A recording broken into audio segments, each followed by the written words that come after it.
is good morning, everybody, and thank you for joining this morning. My name is Abby, and I work with Cobweb Solutions. This webinar this morning is called the Quick Start to Microsoft Teams. I'm going to introduce the application to you this morning, everything that you can do within Teams, quite a nice introduction to it all for those of you that haven't used it before. So as long as everyone is comfortable, we might have a few late joiners, but I will try not to let that interfere too much with the presentation. So thank you ever so much.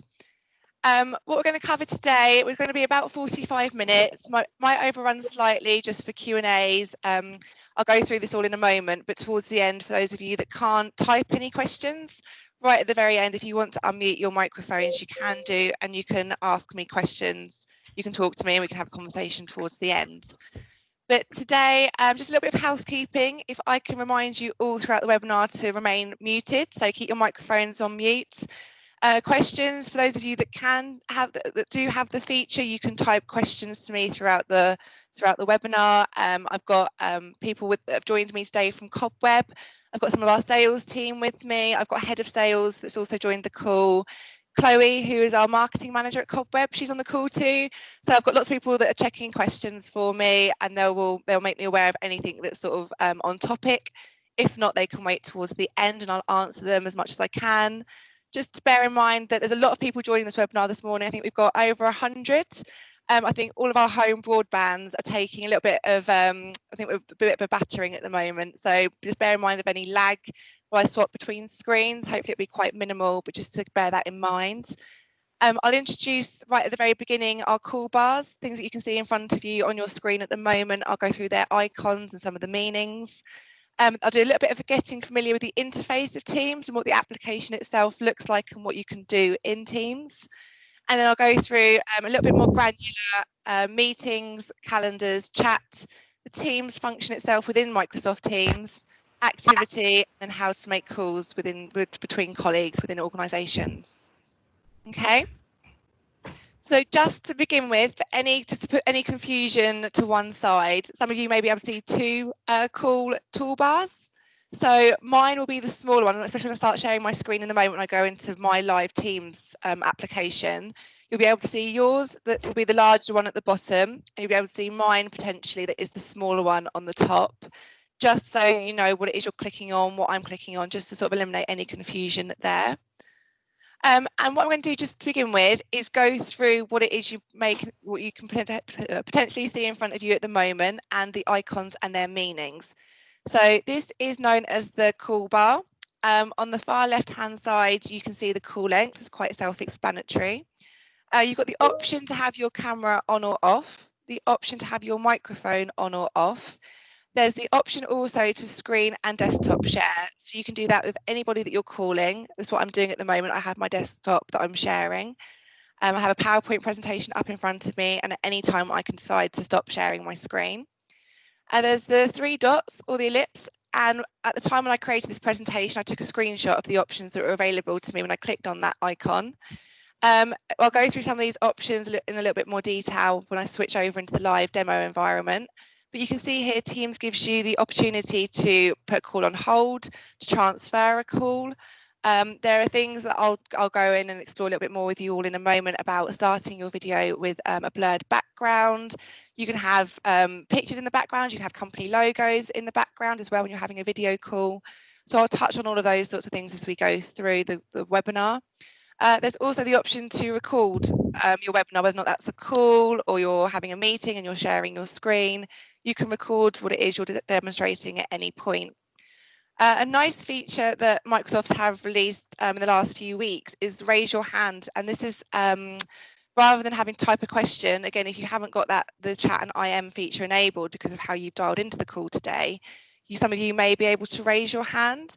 And again, by clicking on that, you just let the presenter know that you want to talk or you have something that you'd like to sort of share with the rest of the group. That's quite a nice feature, almost like in the classroom environment when you put your hand up and somebody would ask you what it is if you had a question. For those of you that do have the feature enabled, and again, if you don't, it can be for many, many reasons, but for those of you that do, if you want to write any questions throughout this webinar, that is absolutely fine. I'll answer them as I go, and if not, like I said, there's other people that have joined the call from Cobweb that also might be able to help with any questions especially if they're sales related. Call participants, which is also quite a nice feature. So if I'm having quite a large meeting or like a large webinar, I can have a look and see who's joined the call. So again, I'll show you that in a moment in the live environment, and you'll be able to see today who's joined the call. It's a really nice feature, especially if people haven't joined that I was expecting. I can manually invite them by calling them directly from Teams. And I can also see if there's someone that's forgotten to join, I can sort of give them a little nudge and remind them via that icon there. And then on the far right hand side, it's quite self-explanatory. It's the red box with the white telephone, and that is to hang up the call. So a little bit of an introduction as to some of the basic features. These are some of the features that Teams give as standard. Getting familiar with the interface. So for those of you that aren't familiar with Teams or are quite familiar with Skype for Business from a call or a chat perspective, Teams has that functionality, but so much more. On the bottom left-hand corner of the Teams application is Microsoft's online help. That's quite self-explanatory. If you come across things that you can't remember or you're not quite sure how to do, you can click on that icon down the bottom and it will bring up a web page in your web browser. It'll be Microsoft's online help, and there'll be tutorials and videos on that web page, and it will just teach you how to do some things that you may or may not have forgotten. Above that, still on the left-hand side, is the application bar, and this is what I'll be exploring with you today on the webinar. So we will touch on activity, we will touch on chat and Teams and calendar and how to make calls. I will do a little bit on files, but I won't delve too deep into that on this call, but I will touch on it so you get a feel on how I can open up a document and I can edit it at the same time as one of my colleagues is. So I will talk you through that as well. New chat, so that's an icon on the top of the application and next to the search and command bar. So to have a new chat, again, I will go through all of that, how you can have a one-to-one chat or a group chat, almost like you would do in WhatsApp. I'll show you how you can create those sorts of chats. Again, next to that, like I just said, is the command bar or the search bar. In this bar, you can search for a multitude of things, conversation history, things that you've said to people. You can search for files, all sorts of things, again, that I'll touch on in a moment. Next to that are profile and settings. So by clicking on the picture of yourself, you can then decide notification settings. So if you have sounds enabled, if you have pop-ups when people talk to you, all sorts of things. So that is where you click on that. Also, if you're using things like audio equipment, so a headset, those sorts of things, if you're having any problems with your audio or your sound, by clicking up there, there'll be an icon that is all about settings. And in there, you can delve deeper into the Teams interface and how it is sort of communicating with your hardware. So just a little introduction for those of you that have never seen Teams before. And of course, then the main window is known as the application window, and that is where things open up, quite self-explanatory. But what I'm going to do now, so just bear with me for a moment while I flip over into the live environment. By doing this, you'll be able to then see what I can see at this moment. So I'm going to share with you what I can see currently on my Microsoft Teams. So there's a few of you that have got your video on. So thank you ever so much for having video. So if you wave, it's quite nice. Our MD at Cobweb, he is encouraging us all to have our video on. Just while we're in a state of working from home, there's not so much socialization or communicating. So it's just quite nice to have that face-to-face contact with people. I can see David's got his cats with him. So all of this sort of stuff we're encouraging at Cobweb. We've all got pets that we all sort of like to bring onto meetings and just make other people smile. You'll see at the moment what I can see in front of me are 9 different video screens. So this has been about a few weeks ago, Microsoft were only allowing 4. They are rolling things out quicker and better than they sort of had a 12-month roadmap. But because of the situation we're all finding ourselves in, they are speeding up how quickly they're releasing new features. So again, that's gone from 4 to 9 in the last few weeks. They've just announced in the last couple of days that is increasing up to 49, which I think is almost on par with Zoom. So there are lots of functionalities that Microsoft are starting to speed up and roll out. So I've had lots of questions that go, oh, but if I'm doing a meeting and I've got more than 9, how? And the way the videos work, it's quite intuitive. So if you're talking or if you're moving, Microsoft, the Teams will then make you one of the 9 of the videos that are visible to the rest of the audience. So you've got to talk, you've got to interact, and then it will bring you to the forefront of what people can see on Teams. If you're not talking or you're not really being that interactive, you'll sit down the bottom of the screen, as you can see some of the initials of the rest of the audience. So you will sit down there until you talk or until you have your video on. Okay, but this here is what we like to call the sort of the video conferencing environment. I can see people, I can talk to people. You can see down here the bar that I was just talking you through, and over here there's show conversation. So if I click over here, when it loads up, you can see over here that Chloe's written, so Chloe's our marketing manager at Cobweb. She has there's different questions that have cropped up. So the difference between what's available on app and what's available on web browser. So it's not so much difference between the app and the web browser, it's more to do with the licensing and what's available, because your desktop application should almost mirror what you get available on your web browser. So that's more of a licensing question, but something that we can visit offline. But it does vary quite a lot for some people. And also to do with how you've got it set up for your organisation with Teams. There's this thing called if you're federated or not. Hello? Is that someone talking? I was just trying to see if that got me up into the 9 here. I've got something. Oh, okay. Hello, Mark. I'm just testing it, that's all. There we go. We tested. There we go. A live demo. Thank you, Mark. So Mark started talking. He's now part of the 9. So that's brilliant. Works. It did work. I'll go back. Thank you. So yeah, so I've got there's a guy at Cobweb, and he's brilliant when it comes to Teams. I had a very similar question to him the other day, and I was trying to do something on the web browser, and he said to me that what I've got available to me in my desktop application should almost mirror across into my my web browser. They should be quite seamless, but it does depend on the settings that you've got enabled within your Teams. To do with whether or not you've got it as federation settings and all sorts of things. So again, like I said, there's conversations that we can have offline. But the hands up, the raise your hand feature and the chat and IM tend to be the 2 that can be quite variable between how you sort of sign in and licenses. If I go through with you some of these options, these are the options that we spoke about just now. Again, if I wanted to suddenly stop sharing my screen, I could. If I click on the 3 dots, something I am going to introduce you to at the moment, is show background effects, which is actually quite a nice feature. So by clicking on this, it will give me the options to change my background. And I think we're all quite familiar with the story. It was quite a high profile interview taking place on the BBC. There was a news presenter, somebody being interviewed, and his children walked into the background, and the nanny, and it was all pandemonium in the background. So one of the features that Teams offers, so not only can I blur my background, which is quite a nice little one, and I can preview certain things before I go live. Here you go, got a little preview. I can completely change my background at the same time. I can be in an office environment. So again, when they sort of, if I apply and turn on the video, suddenly I'm not in my living room, and people can walk past me, my dog can walk past, my boyfriend can, but no one can see it, which is actually quite a nice feature, especially if people aren't sitting still in the background. So if I apply that and I will close it, what I will do here, if I wanted to raise my hand at any point, so Jeremy's raised his hand, if I raise my hand, I can then lower it. But what I'll do over here is I'll get a little notification. See, Jeremy's lowered it, notification disappeared. Like I said, this is the chat and IM feature. And then this is show participants. So if I click this, I can see everyone that has joined this morning. I can see that everyone's on mute. If I wanted to, I could mute all, and I could override everyone's individual settings. And I can also invite somebody that has either forgotten to join or that I forgot to invite. So it's quite a nice little feature there.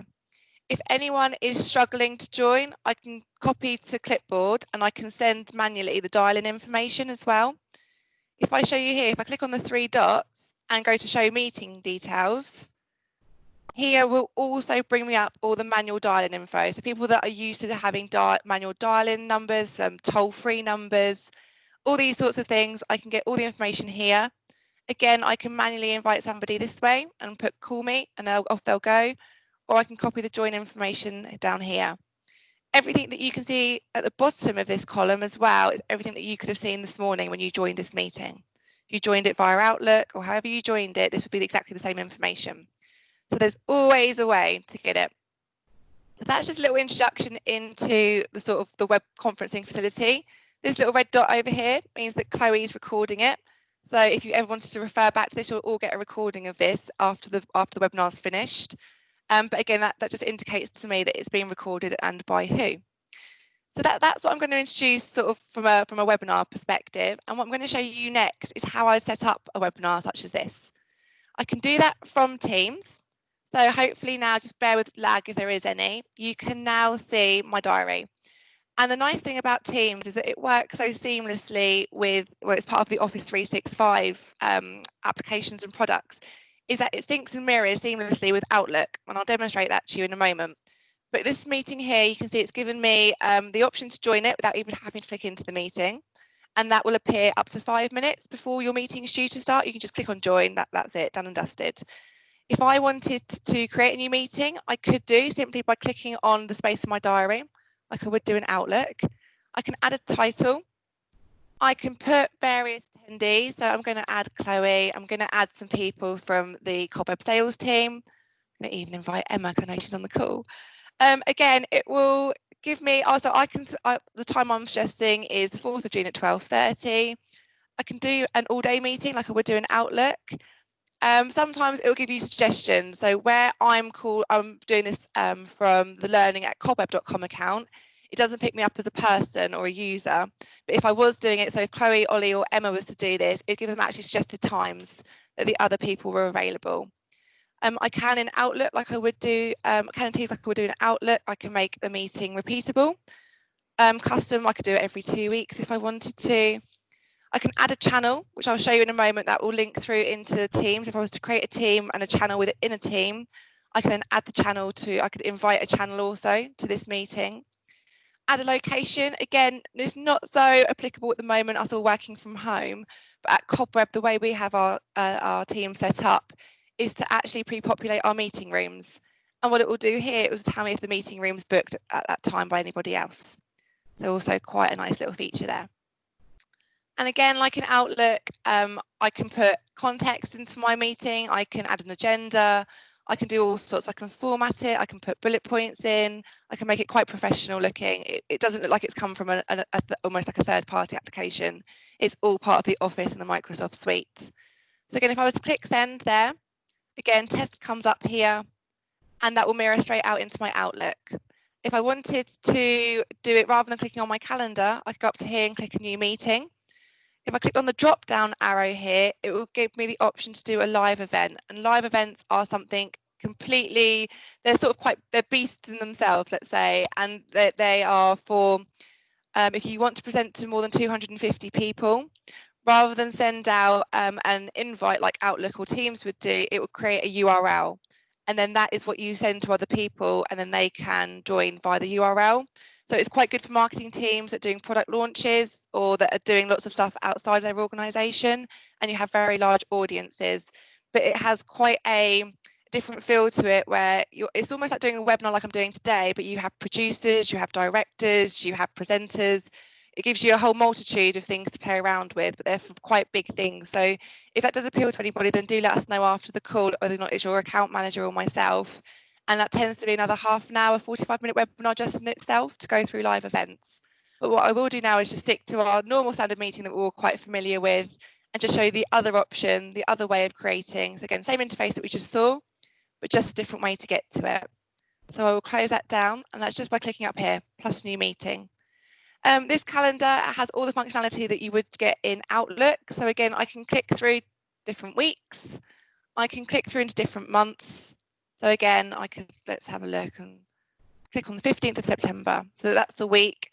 I can then drill down into a day view, a work week view, which for most of us is Monday to Friday, or a week view would include Saturday and Sunday. Then if I wanted to, I could just jump back down to today and the week. But I'm going to change my view back to my work week just because that's how I like it. So you can see just there just how seamless it is. But the one thing I do want to show you, for those of you that are more familiar with things such as Outlook, if I just share my screen for a moment, I'm going to close this one. And what I'm going to do is share with you in Outlook how I would go about setting up a meeting. So for most of us, a view like this would be more familiar. I'm sure, I don't need you all to nod your heads, but I'm sure we're all quite familiar with Outlook and how it sort of creates a meeting invite. So again, I could do exactly the same. So I'm going to do a test. I'm going to invite the account I'm currently demoing from, so you can all can see. I'm going to invite Chloe. Again, I'm going to do this meeting for this afternoon. And the way I would create a Teams meeting, so I know that with this meeting, I want to talk to Chloe. I want to be able to share my screen with her and talk through some work that we're currently working on. So I think a Teams meeting is going to be best. Is there somebody that I could just ask just to mute your microphone, please? Thank you. So again, I know that it's worth doing a Teams meeting for. There's work that I'm doing with Chloe at the moment. I need to share my screen with her. It's going to be quite collaborative, so I need her input there, and we can work on a document in real time. So what I'm going to do is I'm going to make it a Teams meeting. So again, by clicking on this up here, it will pre-populate for her all of the meeting info that she will need. This is quite good if you're not quite sure if the person you're inviting has Teams or doesn't have Teams. By doing this, they can then join via the web if they don't have Teams. So it's quite a nice safety net, and Outlook will do all the hard work for you and create the invitation. But if I send this to Chloe, what I will do, if I jump now back into Teams, I will share my calendar again with you in Teams. You can see just how quickly that meeting, it's so seamless. Again, if I share my calendar, again, you can see the meeting here I created from Teams, and you can see down here the meeting I created from Outlook.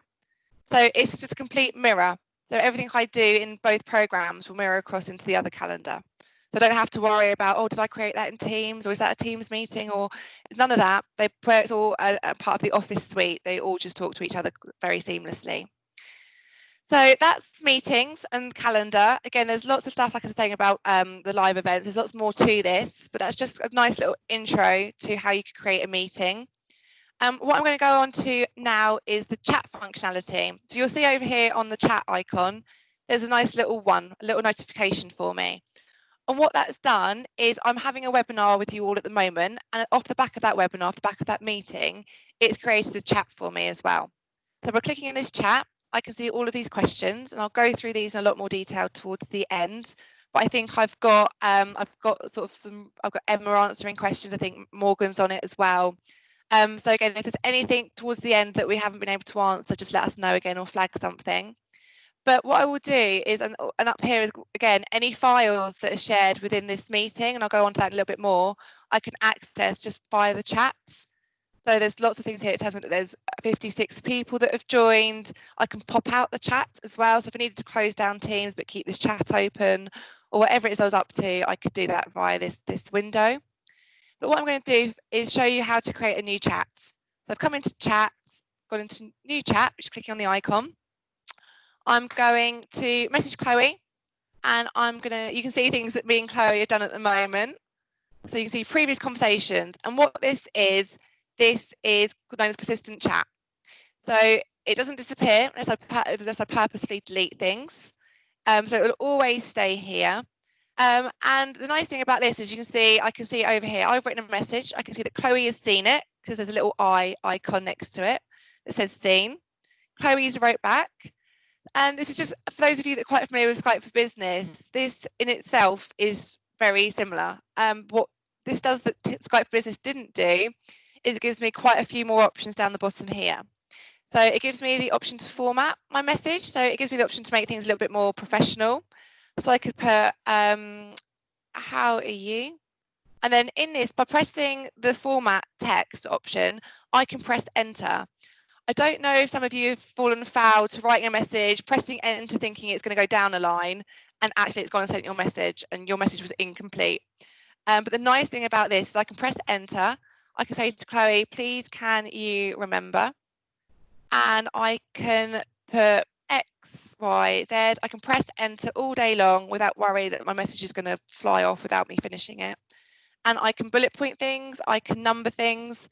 And then what I've got to do is there's an icon on the bottom of the screen. And if I hover over that, it says send. So if I click send, I've got to purposely send that message. If I'm just in the normal function like this, the normal text bar, if I was to write anything and press enter, off it goes. So that's the difference between formatting your text and not. So there you go. You can see Chloe, she's replying to me quite nicely. I can see that she's typing a message. And the nice thing about this is I can always react to Chloe's message. So there you go. I love the fact that she's saying that she will. And then what Chloe will do, Chloe will get a little notification saying that she's had a reaction to her message. And I'll go through some of that in a moment. But what you can also do alongside your messages is you can set delivery options. So you have a standard message that I've just been doing. You can mark a message as important. So the message will be marked as important. So like an email, you'll get like an urgent little notification next to it. Or if it's urgent, you actually get, your recipient will actually get notified every 2 minutes for 20 minutes. So it's almost like pestering them, but obviously, here we go. You can see Chloe has sent me, she sent me an important message. It's got its little icon next to it. If she sent that to me and it was urgent, I would get little pop-ups every 2 minutes for 20 minutes. So you can just see some of the differences there. So thanks, Chloe. ABCs, I'm sure we can sort out at another time. It gives me the option down here to attach a file. So anything that me and Chloe, any documents that we share between each other will get stored up here under files. So if there's, even if I shared something with Chloe 3 months ago, it will live up here. So I can always go back and have a look at things that we've shared between the two of us.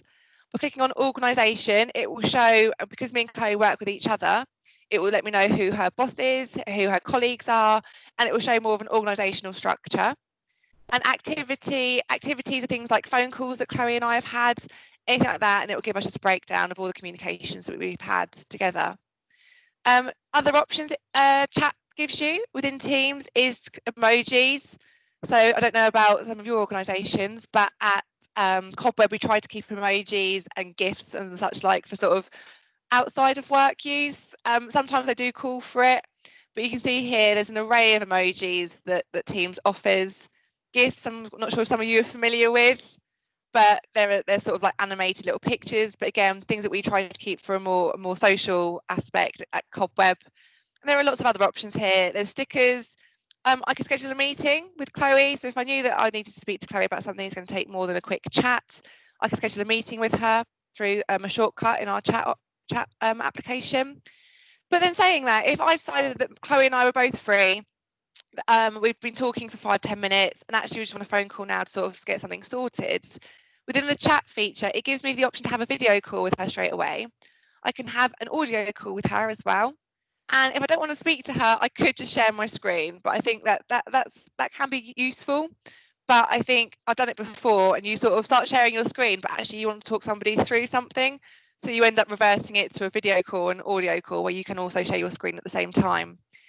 If at any point I wanted to add somebody to this chat, I can do by clicking up here. And like we were saying just now, I can pop out this chat into a separate window, which is quite nice. If I wanted to create a group chat, so rather than just adding somebody mid-conversation, if there were two people that I actually wanted to speak to, again, I'd go to create a new chat. But if I click on this arrow over here on the right-hand side, it will say create a new group chat. And by clicking on that, I can then name my group. So I'm going to call it Cobweb Demo. By coming down here, I can invite Chloe, I can invite Morgan, and I can invite Emma, for instance. And by coming down here and typing, it's a message that all three of them will get at the same time. And you'll get some information here about what it is I've just done. So you can see Learning at Cobweb Solutions, this is the account I'm in at the moment, has added Chloe, Morgan and Emma. And I said to all of them, hello. And again, down here, down the bottom, I can see that Chloe and Emma are both typing. So again, really nice functionality here that we've got. Morgan's also typing. So I'm not saying you're always going to get a response from everybody that you invite, but it is nice. It is a nice sort of a nice way of bringing people together. And again, this has created an environment for the four of us now. So if I wanted to share files with the other three, I can do. And again, it will keep it as a log, like an environment will be created up here in files. For some of you that do know, Teams is built off SharePoint and OneDrive, and it creates a bit of a framework behind Teams. So anything that we create, any Teams that I create in a moment with you, in the background there are lots of other things being created within the Microsoft suite.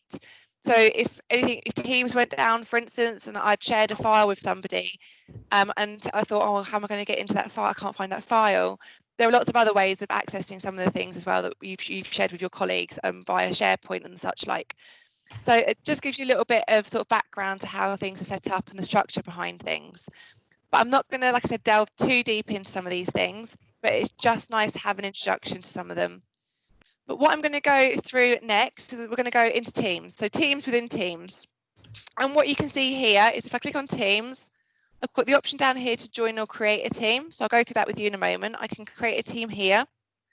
I can join a team if I create a code. So if Chloe's created a team or Emma has, she can create a code for that team, send that to me. I can type that code in and join that team without having to search for it.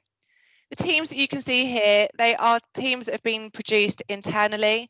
They are not only, they're discoverable, they're public, they're searchable, but I'll go through some of the options now as to how we can change some of those settings.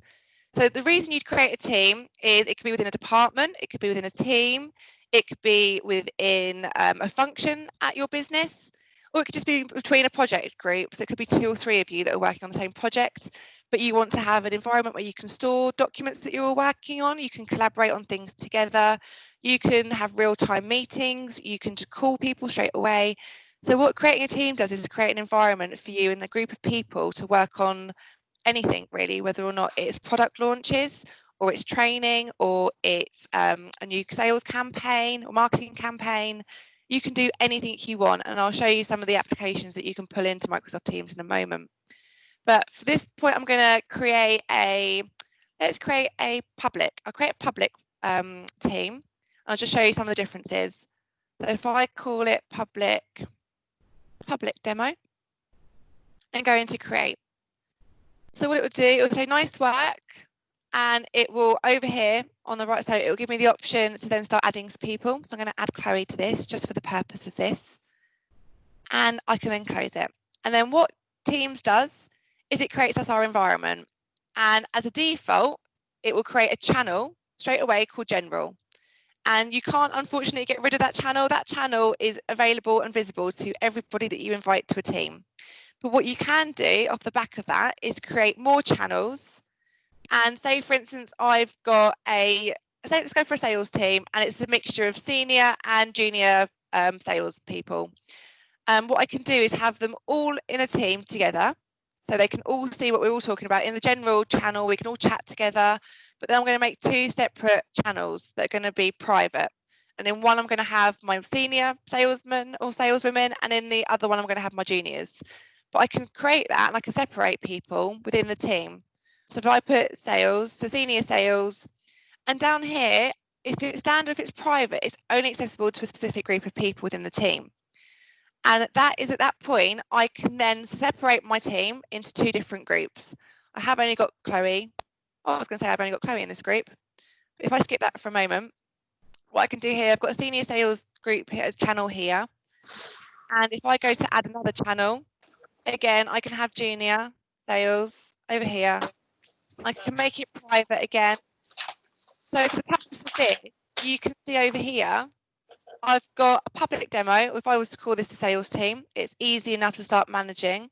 If I was to manage the team up here, and I go up here, I can then start editing the team.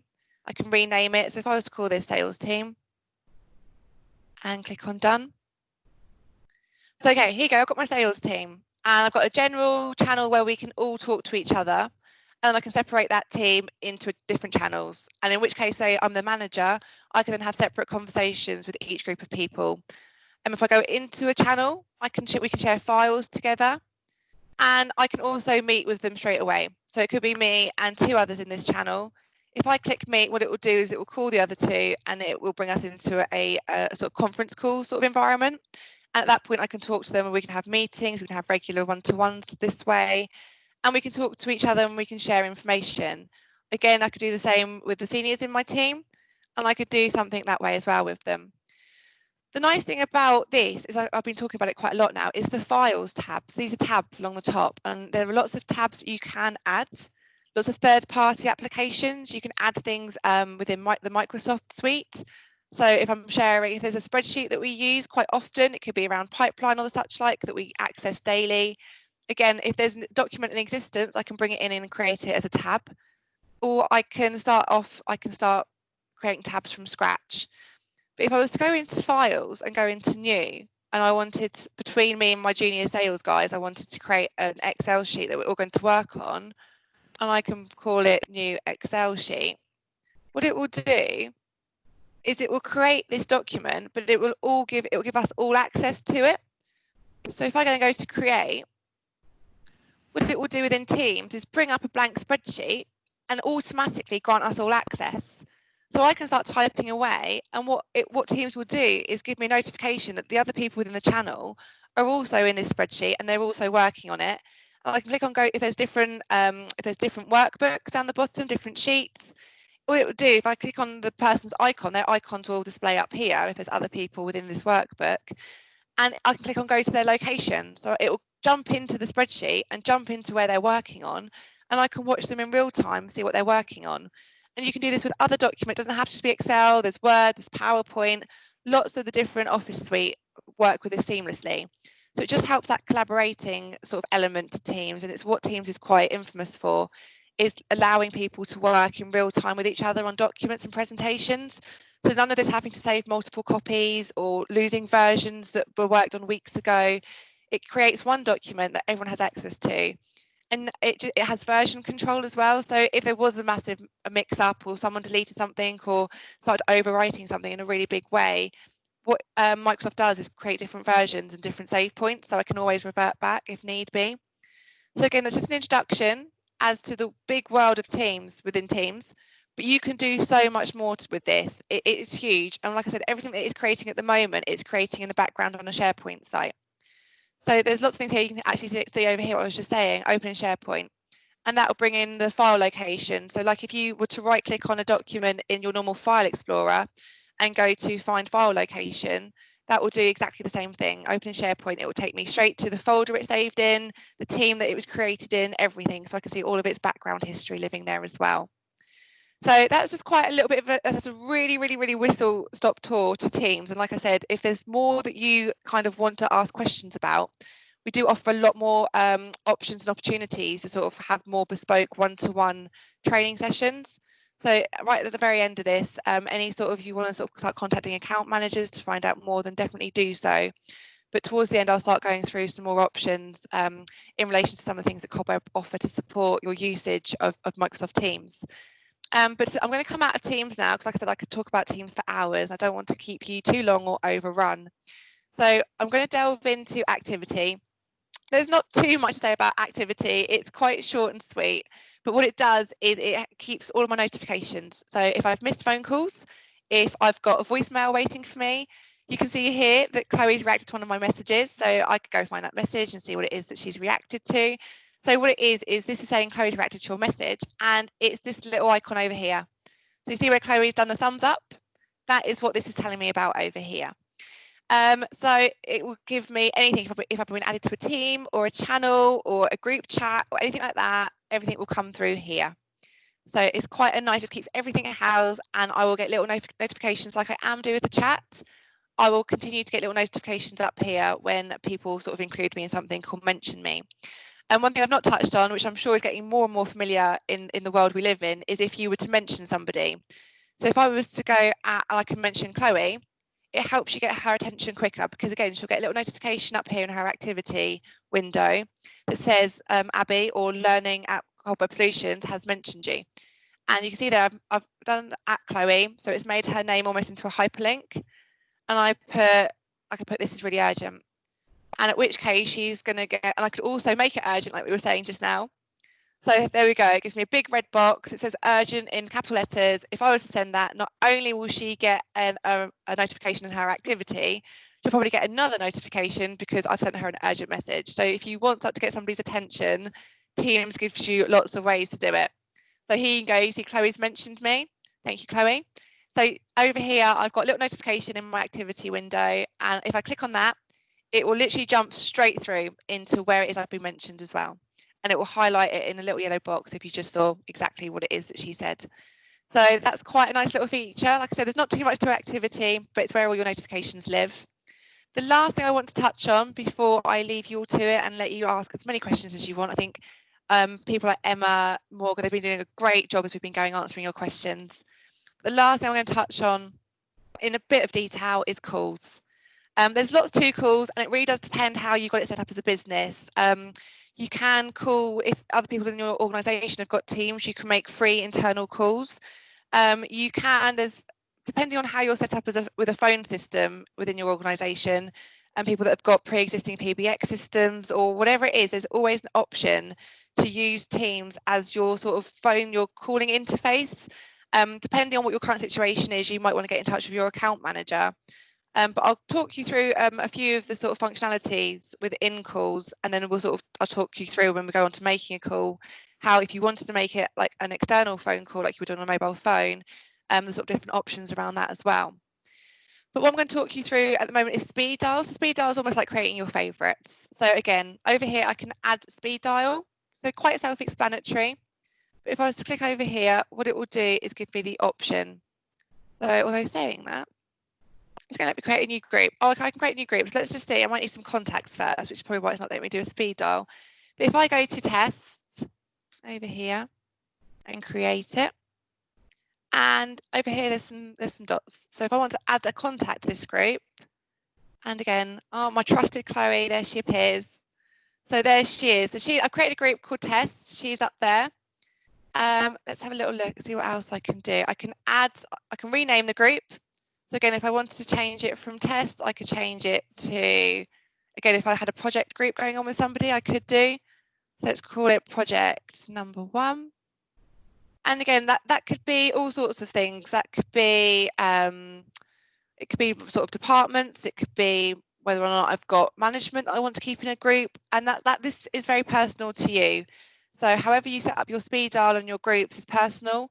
If you click on your contacts, what it tends to do is pre-populate everybody in your organisation that's got Teams or that is connected via a sort of a phone system. So if I click on my contacts, where it's only picking up Chloe at the moment, it gives me the option, however, I can message her from this, so I can create a chat. I can actually email her because it's picking up her email address. I can video call and I can have an audio call with her. And again, if at any point, if I click on more options over here, I don't think it's giving me any options at the moment. I think I'm just limited at the moment to these 4 icons here. But something nice that it is doing is picking up her job title and her phone number as well. So there's a few bits and pieces in there. Again, if I was to go back into speed dial, I could add, if I was to add another contact to this group, and I was to say, for instance, let's see if it's going to let me, I can add Emma. And what it's doing, it's picking up people in my organisation that have got Teams. And again, it's saying here, but what it's doing quite nicely again is it's giving me their job title. And what it's also doing is giving me their status at the moment. So I can see Chloe's on Do Not Disturb because she's part of this call with me at the moment. I can see Emma is in a call. That's because she's dialed into this call. And again, here it's giving me more options. It's sort of like quick access icons. So at any time I can just go into here and I can give Chloe a call if I need to. Here, what it will do is it will give me all of my call history. So it will give me things like missed phone calls, incoming calls, outgoing calls.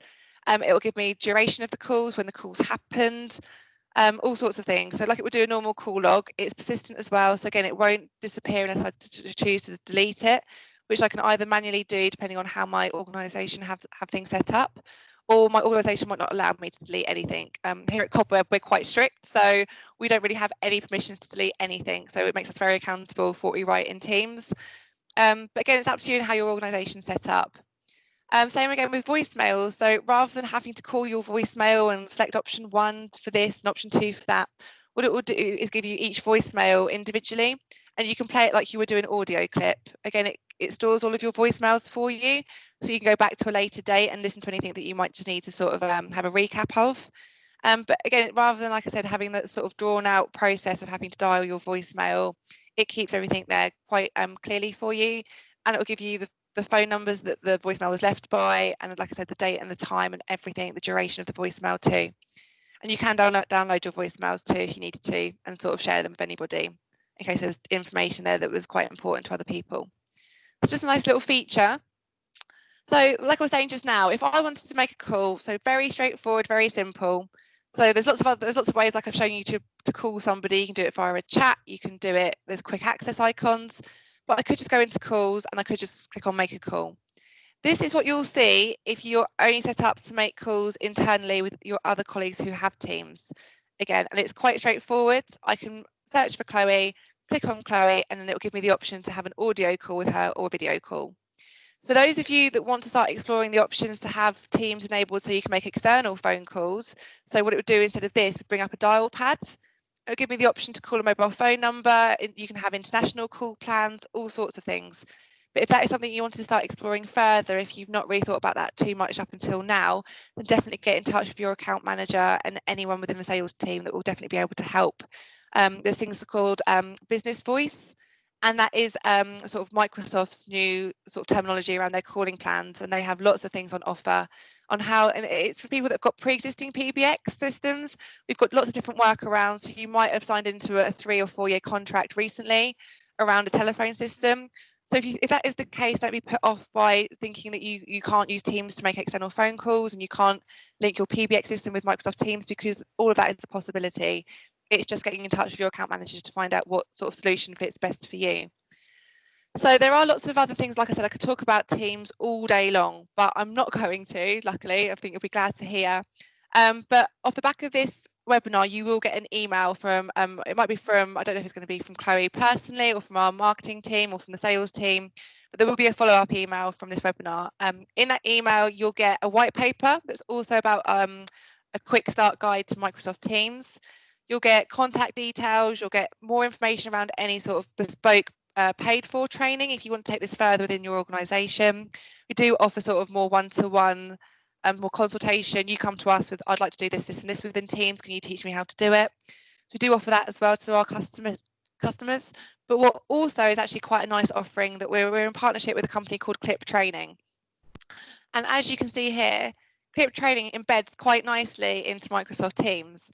And what Clip Training does, it's a library of very short how-to videos. It covers the whole of the Microsoft suite and almost all the versions as well. I think it sort of cuts itself dry when it comes to sort of Windows 93. I don't think it goes down that far. But it does do all sorts. It does stuff, a lot of stuff around how to work best with remote working at the moment. It does stuff about security and being a human firewall and knowing sort of things to look out for, as well as sort of like, how do I create a pivot table in X version of Microsoft Excel? So it does do things at very granular level, but very how to, and you can search the whole library, the whole database, but that is something completely different.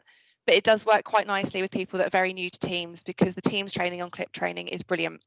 And again, you can put like, oh, how do I create a channel? Or how do I manage workflows? Or how do I do this? And it will bring up all the results. And like I said, the videos vary from sort of 30 seconds to 2 or 3 minutes. So it's not going to sort of frazzle your brain and sort of send you away thinking I'd have no idea what that was about. So again, a really good tool that we use, but that will all be in the follow-up email that you'll receive after this webinar. So what I'm going to do for now, I'm going to revert back to the chat, and we can see some of the questions here that have sort of cropped up while we've been talking, while I've been talking, shall I say. So there's lots of things here. So yeah, you can see down here, let's have a little look and see where we are. Is there anyone that's got any questions? Anyone that hasn't got the chat feature that would like to talk to us?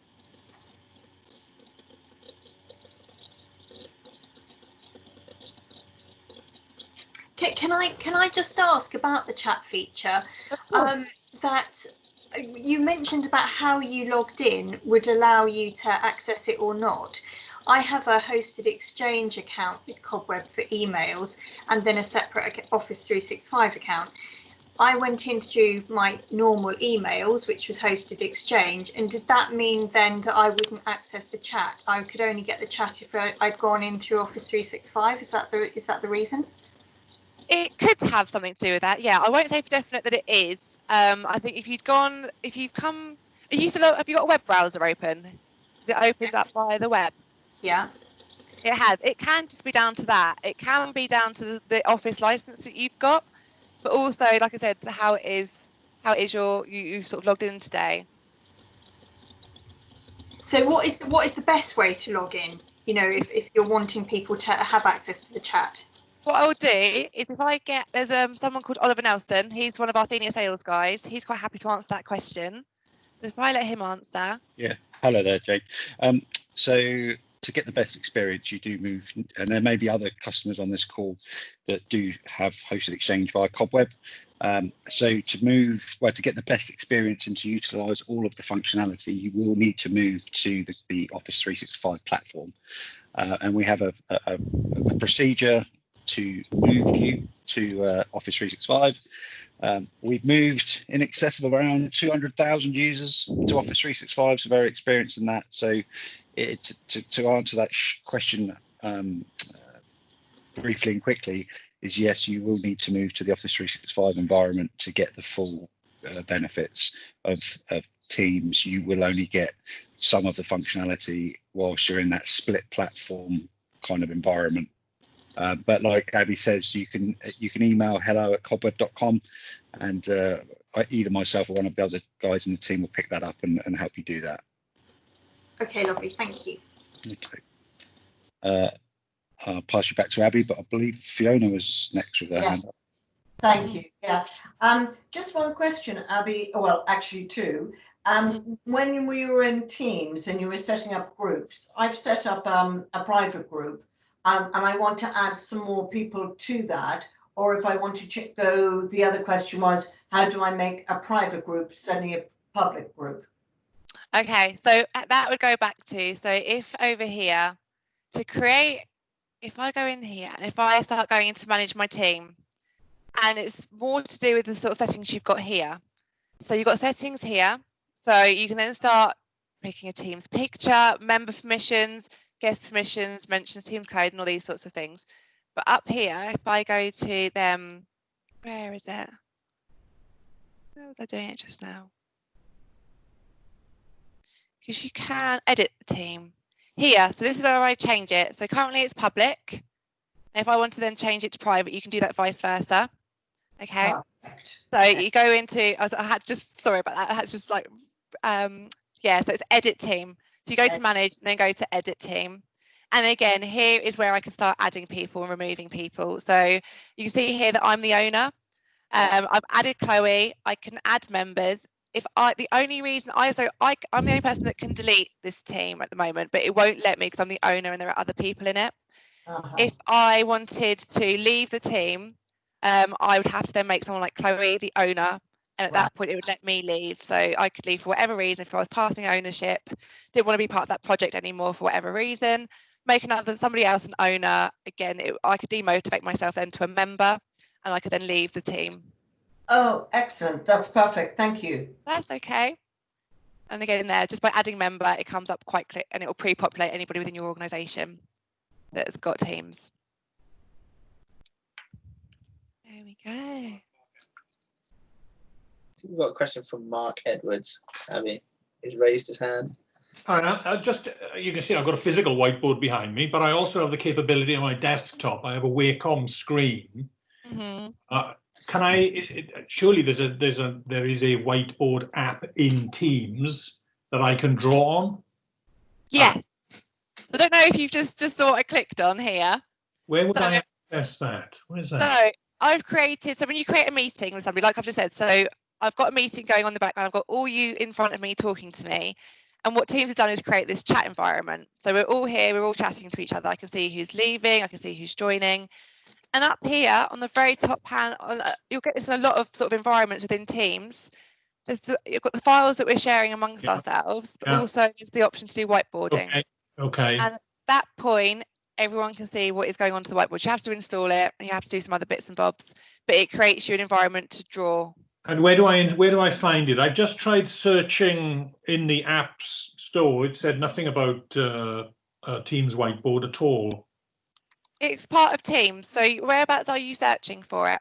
And in the apps button on the left-hand side, just above in there, and I searched for whiteboard, and I got nada. I think it's more of if you're in an environment with other people and you're in that meeting environment, it will create sort of the environment for you to then start whiteboarding. I don't know if it's more.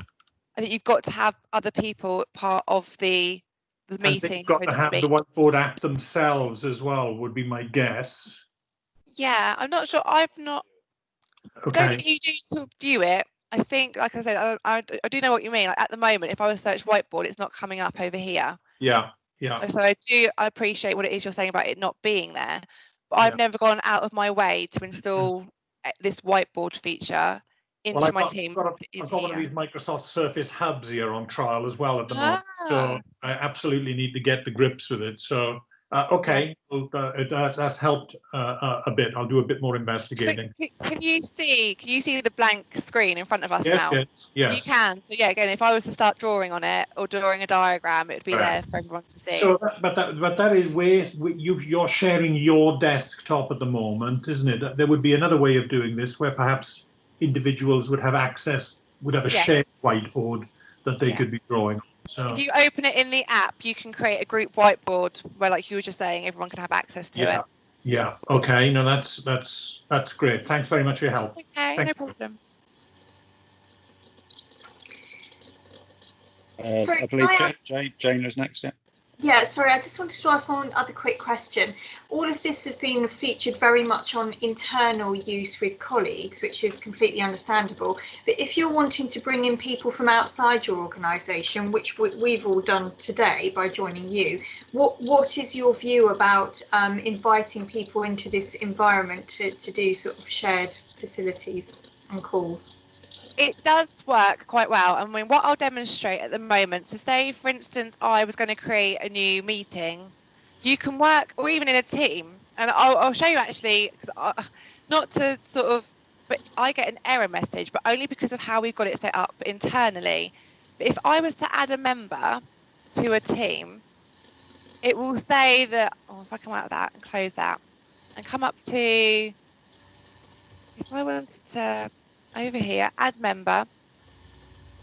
If I was to put my personal Gmail account in here, somebody that is nothing to do with Cobweb, what it will do is it will say this person's going to be a guest. And you can see here, add abby.maria91 as a guest. So that person will have all the functionality. They'll be able to join the team. But I'm only going to do this to show you because it won't allow me, but that's to do with how Cobweb have got it set up. So, but that is as simple as it is, depending on how you got it set up, and that is a technical question that I don't know the answer to, but again, something we can help you with offline. Once your Teams is set up to do it, it will allow you to add anybody into your team that you've created, and you can do project work with them, they can be external to your business, all sorts of things, but it will always let you know, and they'll know that they're a guest within your sort of team and your interface.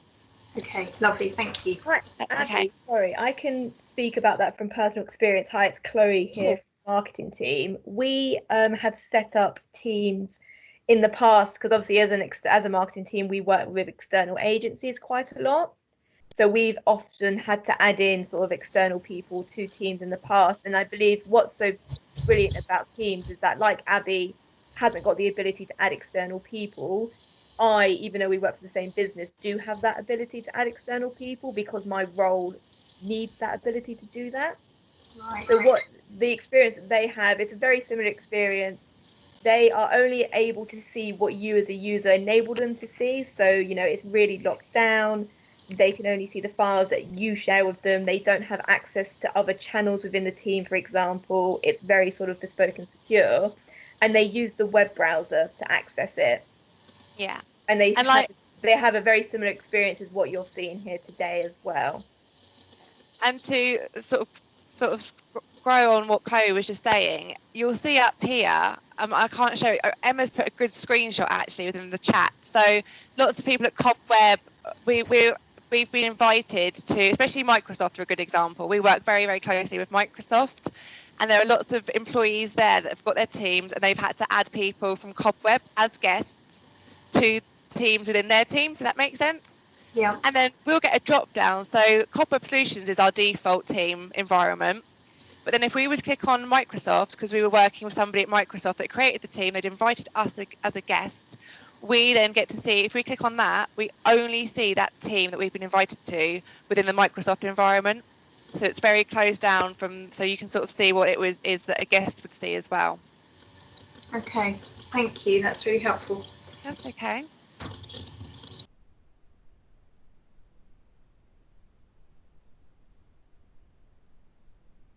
Any other questions? I think we're sort of bang on. We're 2 minutes past 12, so I think it might be lunchtime for some people. But sorry, can I ask a question? Of course. Yeah. You said Microsoft are going to be increasing the number of video windows to 49. I just did a big search, and they haven't had any time frame yet on that. Do you know any more? No, it was something I saw on LinkedIn by somebody that works quite closely with Microsoft this morning. So I can go to them personally if you'd like and ask and do a little bit of digging. Is it It something? would be- it Abby, would it's be it's great. Emma here. Go It's on, Emma Emma. here. Sorry to interrupt. We do know we have been notified, but we're under NDA with Microsoft, so I can't tell you an exact date. But it is imminent. Okay. So it was in the roadmap for sort of 6 months' time, and as Abby said at the top of the training, they've moved lots of things faster and forward, and this is one of the things because people love that in Zoom. So they've brought that, but we can't tell you the exact date, but it is coming very soon. Fantastic, brilliant. Because I think that's the one thing Yeah. that is very frustrating is, you know, and a lot of teams are more than 9 people. So that will transform teams. Yeah, and it really helps that whole communication piece as well. Like I did some training, some bespoke training last week to a training company, a facilitation company, and they were like, "Okay, but if you've got, say, for instance, 15 people that you're training, that you're talking to, and if you only become visible if you're talking," but their argument was, it's the ones that aren't talking that you need to be able to see their faces, because when they're not talking, you need to sort of be able to make sure that they're still engaged. So the fact that you've got to talk to become visible, part of the 9, they were like, "Oh, please, we need more than 9, we need more than 9." So again, I can see the need for it across different industries. So yeah, like Emma said, it is coming. So just watch this space. Fantastic, thank you. Okay. But I'm quite happy to sort of leave the webinar there for this morning or for this afternoon now. Like I said, any questions, you've got hello@cobweb.com. Anything that is specific to the training, again, you can always, there's learning@cobweb.com as well. You can always email me there. CC in your account managers, depending on relationships you've got with them already. So we are completely open to you all to sort of take this further with you. Like I said, there's going to be an email coming out to you all. It's got a lot more information in it to help get you established with teams and get you more confident with it. But I don't want, like I said, don't want to keep you any more longer.